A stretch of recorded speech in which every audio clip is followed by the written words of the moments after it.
എനിക്ക് വളരെ ഇഷ്ടമുള്ളൊരു ജോണറാണ് ഈ ആക്ഷൻ കോമഡി. പ്രത്യേകിച്ച് ഈ ഹോളിവുഡിലെ തന്നെ ഈ 2 മെയിൻ ഹീറോസ് ഒരുമിച്ച് ആക്ട് ചെയ്ത് അവരുടെ ഇടയിലുള്ള ഒരു കോമഡിയും ആക്ഷനും വരുന്ന ഒരു ടൈപ്പ് ഓഫ് മൂവി എനിക്ക് ഭയങ്കര ഇഷ്ടമാണ്. സോ ആ ഒരു കാറ്റഗറിയിലേക്ക് എടുത്തു വയ്ക്കാൻ പറ്റിയ ഒരു സിനിമയാണ് ഹെഡ് ഓഫ് സ്റ്റേറ്റ്.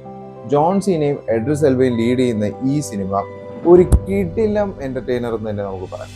സോ ഇതിന്റെ ബേസിക് സ്റ്റോറി ലൈൻ എന്താണെന്ന് വെച്ചാൽ US പ്രസിഡന്റായ ജോൺ സീനയും UK പ്രസിഡന്റായ എഡ്രിസ് എൽബയും അവർക്ക് അങ്ങോട്ടും ഇങ്ങോട്ടും വലിയ ഇഷ്ടമൊന്നുമില്ല. പക്ഷെ ഒരു പർട്ടിക്കുലർ സിറ്റുവേഷനിൽ പ്ലെയിൻ ഹൈജാക്ക് ചെയ്യുകയും അവർക്കെതിരെ ഒരു അറ്റാക്ക് വരെയും സോ അവർക്ക് ടീം അപ്പ് ചെയ്ത് അതിനെതിരെ ഫൈറ്റ് ചെയ്യേണ്ടി വരുന്നു, അതിനെതിരെ സർവൈവ് ചെയ്യേണ്ടി വരുന്നു. അപ്പോൾ അതിൽ നടക്കുന്ന കോമഡിയും ആക്ഷൻസും ആണ് ഈ സിനിമയുടെ മെയിൻ ഹൈലൈറ്റ്.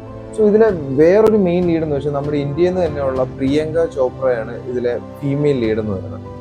സോ മൊത്തത്തിൽ നമ്മൾ പറയുകയാണെങ്കിൽ ഒരു കെയോട്ടിക് സിറ്റുവേഷനിൽ കോമഡി ഹ്യൂമറൊക്കെ ആസ്ഥാനത്ത് കൊണ്ട് കയറ്റുകയാണെങ്കിലും പക്ഷേ നല്ല രസകരമായിട്ട് നമുക്കത് കണ്ടിരിക്കാൻ പറ്റിയ ഒരു കിടിലം പോപ്കോൺ മൂവി എന്ന് തന്നെ പറയാം. ഇങ്ങനെയുള്ള സിനിമകൾ ഇപ്പൊ അധികം ഹോളിവുഡിൽ നിന്ന് വരാറില്ല, വന്നാലും അത്രയ്ക്ക് വർക്ക്ഔട്ട് ആവാറില്ല.